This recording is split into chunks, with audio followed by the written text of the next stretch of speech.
All the mics. Okay. You don't have a head, Colin. Any more mics? Are you not going to die of... The minister is done. Just going to summarize this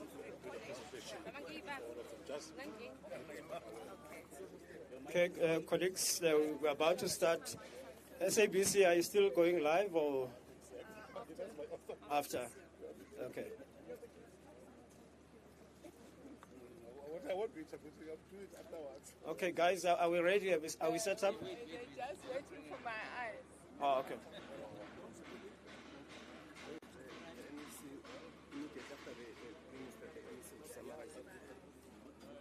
Okay.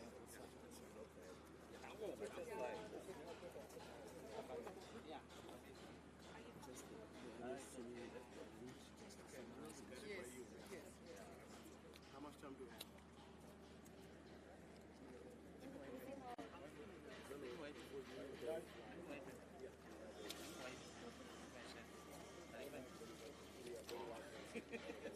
Are they going live? Okay. All right. Minister, are you ready? Ladies and gentlemen, greetings to everybody once again, and allow me to acknowledge the MEC from KwaZulu-Natal, and of course all the executives from SANRAL, members of the board who are together with us today, and members of the media. Thank you very much for joining us. Ladies and gentlemen, what we are showcasing today is critical road infrastructure which SANRAL is engaged in developing here in KwaZulu-Natal.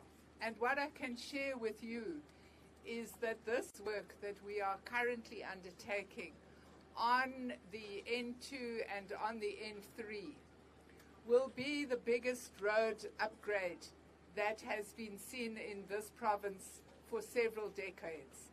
Once completed, we will have covered 135 kilometers, including both the east-west and the north-south areas.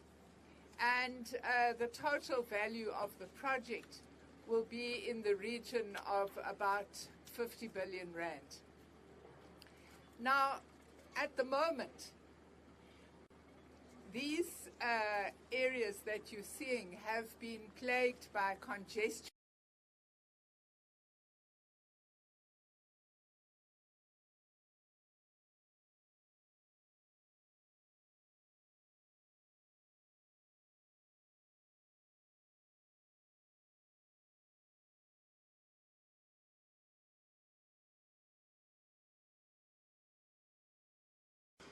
70% of the freight that moves on land moves through this N3, N2 corridor to the ports of Durban and also, of course, to the port of Richards Bay.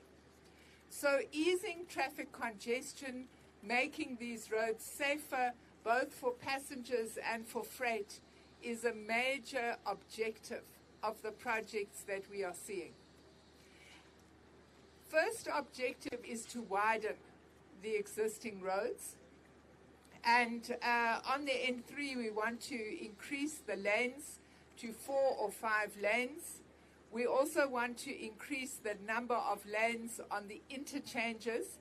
And we've already taken you at Ashburton to one of the bridges where we are busy widening the interchange. This particular project is extremely interesting because it's all about efficiency and road safety.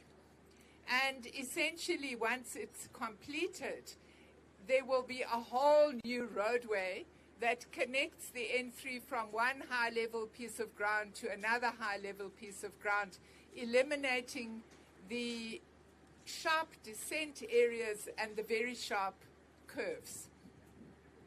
And that, of course, is going to have an enormous impact on road safety, but of course it's also going to cut down on travel time and make it much more efficient.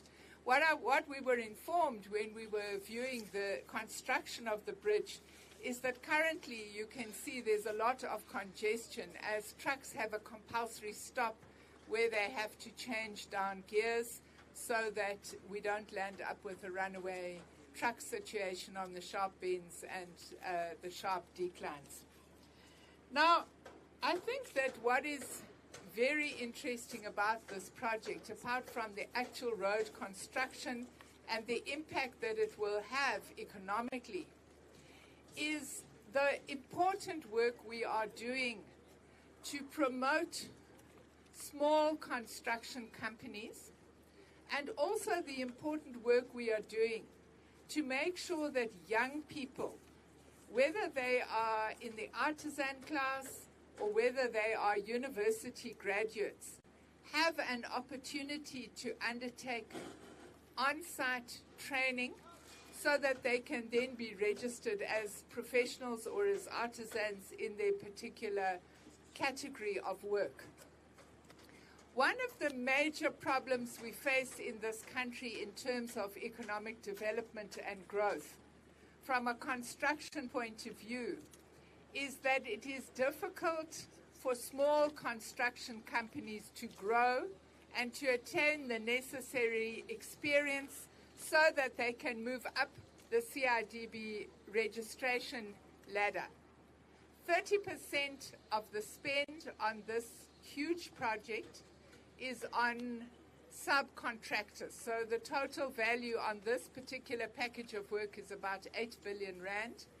And obviously the intention is to make sure that by the time a company has finished their particular package of work, they're able to upgrade their CIDB grading, and next time they will be able to undertake a higher category and of work, and obviously work of greater value. Altogether, on this project to date, we have trained 1,000 young people. These people include civil engineers, quantity surveyors, chartered accountants, and artisans that would be working on everything from welding, bricklaying, plumbing, you name it, across the spectrum of artisan groups. And once they have completed their training here, they will be able to register as professionals.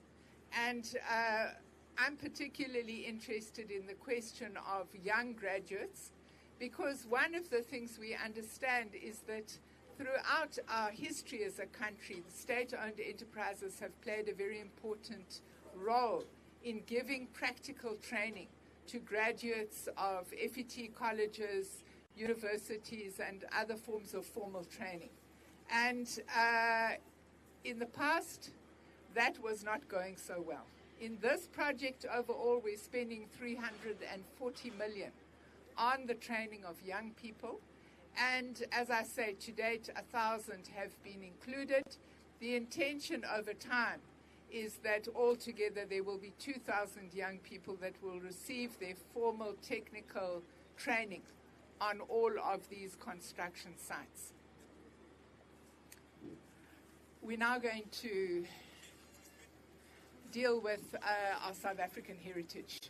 Thank you so much, Minister, for affording us this opportunity. Hold it. I'm just going to highlight some fundamentals as thanking the Minister on ensuring that this becomes a legacy project. This is going to be one of your legacy projects, Minister, having spent so much. I will then switch to isiZulu just to enhance the scope for the vernacular. And I'm sure you understand by now that KwaZulu-Natal, in terms of road infrastructure, Sandra has played a pivotal role. And we want to thank the Minister for hitting the ground running. Already 100 trainees have been employed through this project. It means that the Peacevale Valley is going to be influenced, and we've achieved that already. It is yielding positive result. Ungqongqoshe uMinister Barbara Creecy ubongile ukuthi abekhona beyingxenye la esifundazweni saKwaZulu-Natal. Wabonga ukuhlangana nethimba uqala eMaritzburg le khona ke ne-disaster team noma i-disaster management center le kwazi kona ukuthi kubhekele ikuvezela ukuthi uxhakaxhaka lale mgaqo u-N2 no-N3 iveza zonke iscope usuku nosuku. Wabe seyaveza ukuthi mase ihlangene yonke izokhosta u50 billion le project. Uthi phakathi nawo le project kuno 30% osuku ubekelwe laba abasuke behluphekile.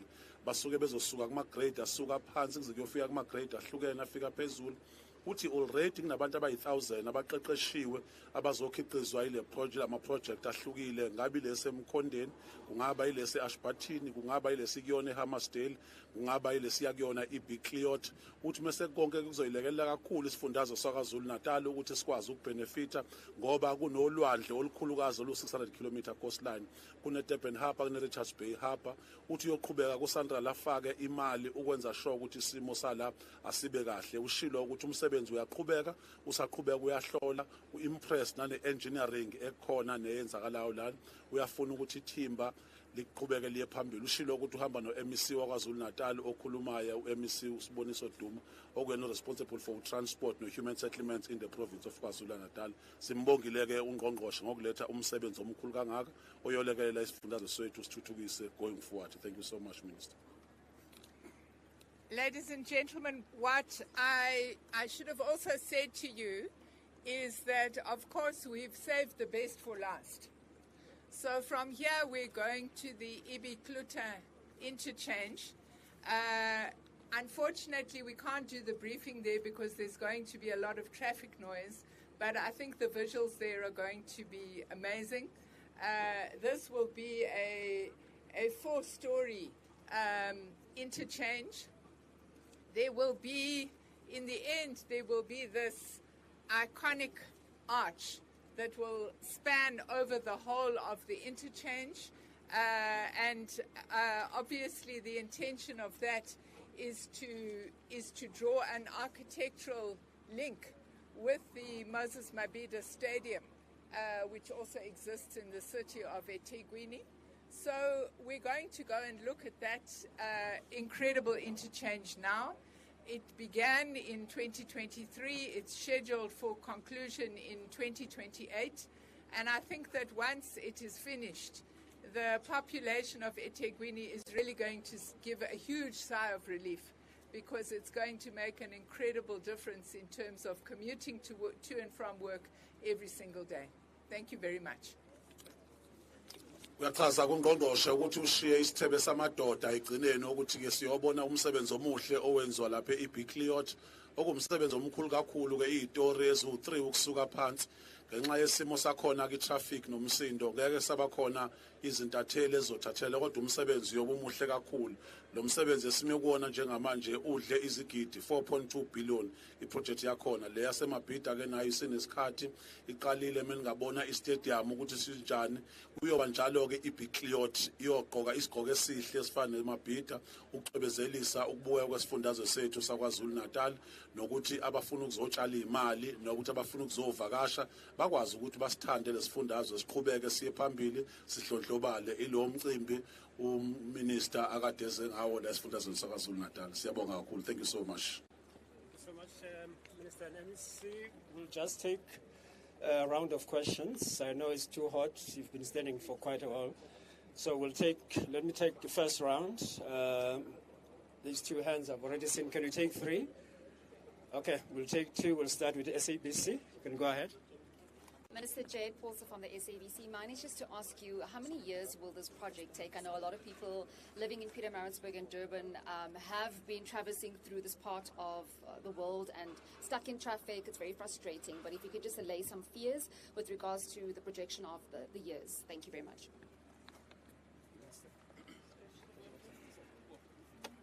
I think the bad news is it's not going to be over soon. This is a 4-year project. It began last year.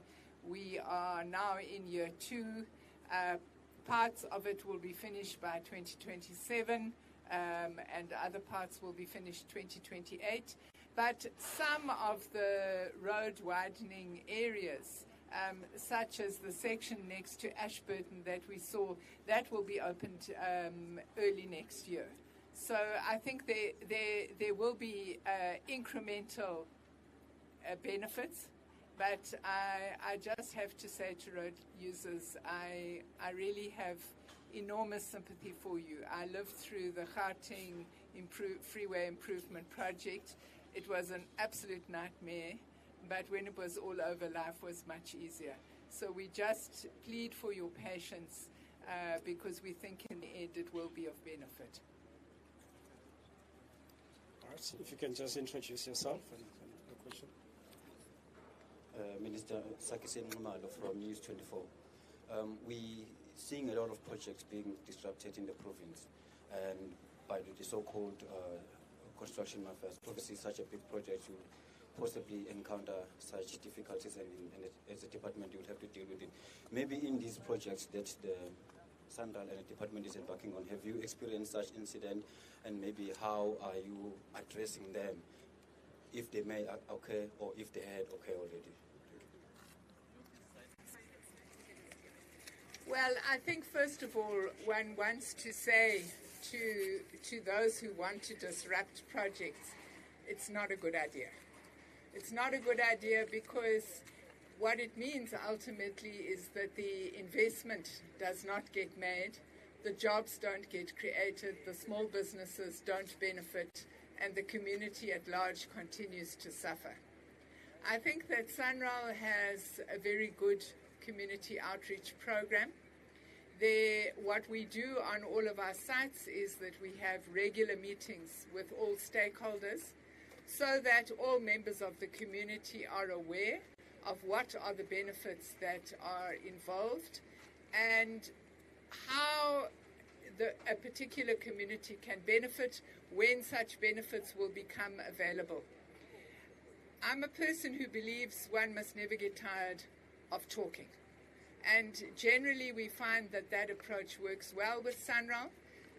We have had some disruptions of projects in the Eastern Cape. The N2 Bridge would be one of those projects, but it's now back on track. Of course, if there are criminal elements involved, we do work together with the South African Police Services.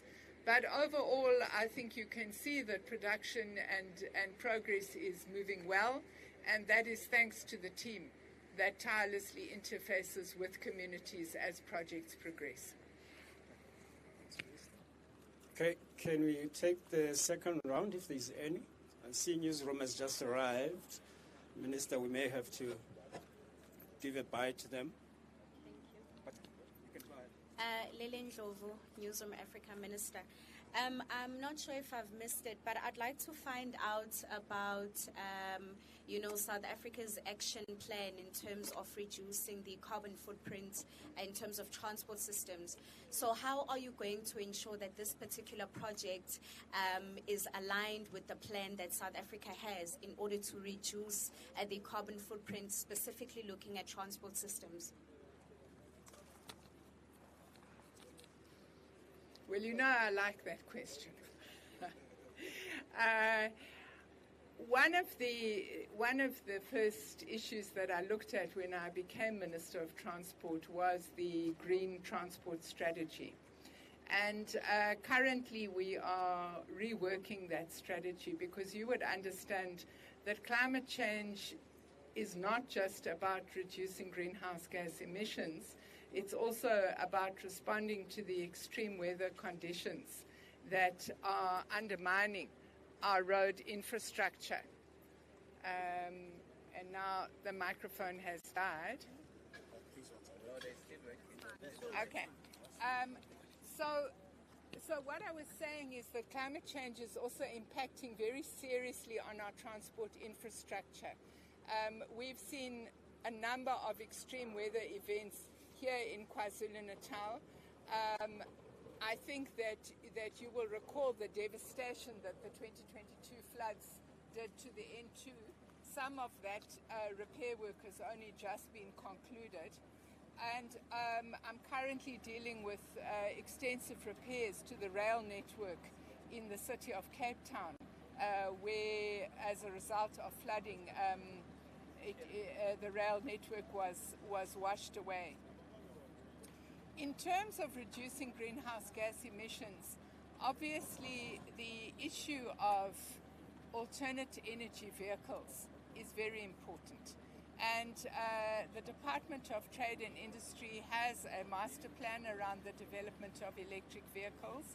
And I think it was earlier this year that we saw certain tax incentives in this regard that the Minister of Finance announced. Of course, what we're also interested in looking at is what kind of alternative fuels can be used in heavy vehicles, such as trucks. Because what we understand is that electric vehicles might not be appropriate for the trucking sector. In that regard, South Africa is working on the development of green hydrogen because we think that we have the right climatic conditions, plenty of sunshine to convert carbon into a liquid fuel. This is important technology that is currently owned by Sasol, the Fischer-Tropsch technology. It's a South African-owned technology, which we think is a very, very important technology. And so what we're wanting to do is to bring together all aspects of both our adaptation and our mitigation work that different transport entities would be working on into a comprehensive green climate strategy that would enable us to chart the way forward. Thank you. Thanks. This could be the last round. I see SABC, News 24 as well. We'll start with SABC. My last question to you is just a response on the interdict by private bidders who are trying to take over Transnet here too. Well, I think that last night I had an opportunity to interact with the chairperson of Transnet. We have agreed that we will abide by the court ruling. We will not appeal the court ruling. And we are now taking legal advice on how we can proceed with the review as suggested in that ruling. Our interest is to bring in a private partner so that we are able to dramatically improve the capacity of the Port of Durban. I think everybody here knows that we're not moving as many tons of goods and services through that port as we need to do. We need that partner, we need the investment, and we will do it in a manner that is compatible with the decision of the court. Okay, thanks. News 24? From News 24 again. My question is about the issues of congestions outside the ports, especially in Richards Bay and also here in the Durban port. We understand the importance of fast-moving traffic, especially around the ports. And now it affects residences where there's queuing traffic on the N2, that side. Maybe is there an engagement with Transnet and other stakeholders to try and find a solution to address that specifically? Yes, and let me first of all say that I think last week the congestion was particularly bad along the N2, and that obviously is something that greatly inconveniences not only those who are transporting the coal, but also, of course, those who are traveling on that road stretch. We did some work together with the Chief Operations Officer of Transnet, and the key problem is that small minerals producers are not getting adequate access to train slots for the movement of their products. So I've asked Transnet to address that issue because primarily we want to move as much of our ore freight as possible back onto the rail network. And certainly the ore producers would only want to be using trucking in emergency situations. We would like to support them in that process, and that means for the smaller producers, we have to make sure there are more slots available. We're working on that at the moment. Okay. That brings us to the end. We're going to move to the interchange. There you'll just get the photo opportunity, but we won't allow the issue of the interviews there. Okay. Just as we want the award to Jade SABC. Oh, what award? Live crossing here. Yes. Uh,